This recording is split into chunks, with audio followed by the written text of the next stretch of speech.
ញ៉ាំសកុនមកបានរួមគ្នាសម្ដែងបទមួយដែលមានចំណងជើងថារួមដួលដងស្ទឹងសង្ការហើយជាពិសេសគឺនៅខាងក្រៅរបស់នាងខ្ញុំគឺស្ថិតនៅតាមបណ្ដោយ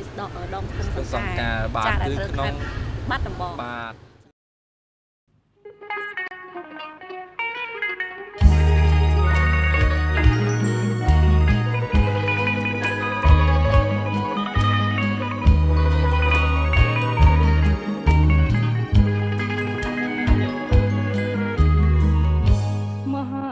សង្ក្រានច្រើនឆ្នាំមួយទៅ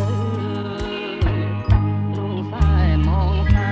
នឹកព្រួយក្រែងទៅឆាប់ភ្លេចរឿងដើម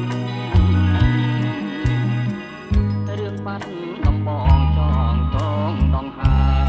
មកាលជួបស្រីឆ្នាំរដូវសង្សាមការរីកសុងស្គីអូនដើរក្រុមក្នុងស្ទឹងសង្ការយ៉ាងតូចដួងខែពលគួចមានស្នេហ៍នេត្រាពុនរាយឆាប់ឆាកជិលហងសងខ្មៅរំសាយបងគុណមិនណាយក្លិនខ្លួនឆោមឆាយរីសំណាញ់ពីចិនត្រកអើយ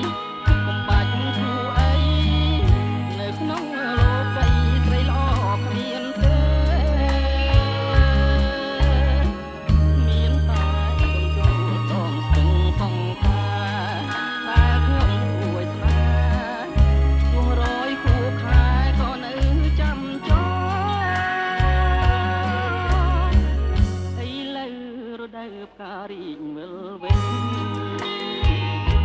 សែនធូមិននឹងជួបកម្មបដេញបាត់ការមួយដងព្រៃក្រំហួចស្លាប់នៅក្នុងដបបងពីកាត់នួនអងបងទុកត្រប់ខ្នងទេស្លាប់ក្នុងធ្នូ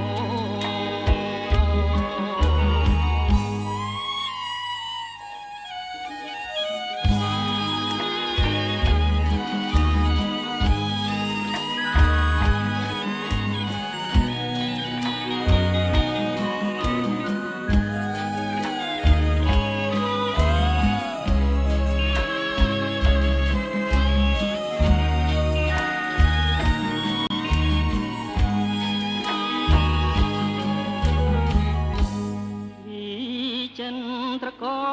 អើយកុំបាច់គូអីនៅក្នុងលោកីស្រីល្អគ្មានទេមានតែគង់យល់ដងស្ទឹងសង្ការតែខ្ញុំរួយស្នាជួររយគួយខែក៏នៅចាំចោឥឡូវរដូវការីកវិលវិញ